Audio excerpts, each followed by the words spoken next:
এবারে কিন্তু রিগিং করতে দেবেন না। রিগিং যদি করতে আসে আমার মা বোনদের বলবো, মা আপনার ঘরে একটা করে ঝাড়ু বা ঝ্যাঁটা আছে, ওই ঝ্যাঁটা রেডি রাখবেন। ওই তৃণমূলের হারমাদ উন্মাদ সন্ত্রাসীরা বুদ্ধ বলতে এলে আপনারা শুধু একটু ঝ্যাঁটা দিয়ে একটু হালকা করে ছুঁয়ে দেবেন। বাকিটা ভারতীয় জনতা পার্টি আমাদের কার্যকর্তারা নিমাই দ্বারা বুঝে নেবে।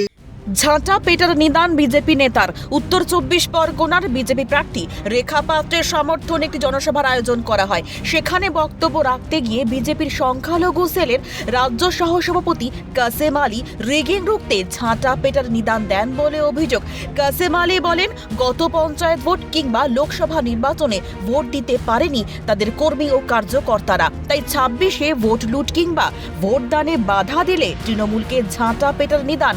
তার মন্তব্যের পরই শুরু শাসক বিরোধী তরজা। এবারে নির্বাচনে ঘুরে দাঁড়ানোর নির্বাচন, তাই মা বোনদের বলেছি যদি 24-এর মতো এরকম কিছু ব্যবস্থা হয় বা গত পঞ্চায়েত নির্বাচনে যদি ভোট লুট করার মতো যে ব্যবস্থা তৈরি করেছিল তৃণমূল কংগ্রেস, এই সিস্টেমকে আমরা ভেঙে দেওয়ার জন্য বলেছি 26-এর নির্বাচনে ঝ্যাঁটা ঝাড়ু রেডি রাখবেন। যদি আপনাদের ভোটদানের ক্ষেত্রে কোনো বাধা দেয় আপনারা রুখে দাঁড়াবেন।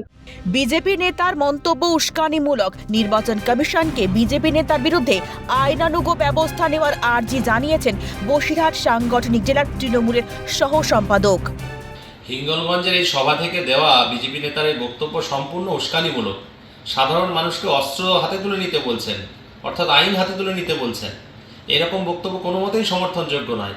আমি নির্বাচন কমিশনকে অনুরোধ করব, যারা এই ধরনের বক্তব্য দিয়ে শান্ত বাংলার জনগণকে অশান্ত করার চেষ্টা করছে তাদের বিরুদ্ধে অবশ্যই আইনানুগ ব্যবস্থা নেওয়ার জন্য। আগামী 29 এপ্রিল ভোট হিঙ্গলগঞ্জে। তার আগে শাসক বিরোধী তরজা তুঙ্গে। এখন দেখার ভোটের পরে পরিস্থিতি কি হয়। উত্তর 24 পরগনা থেকে শামীম মোল্লার রিপোর্ট, ক্যালকাটা নিউজ।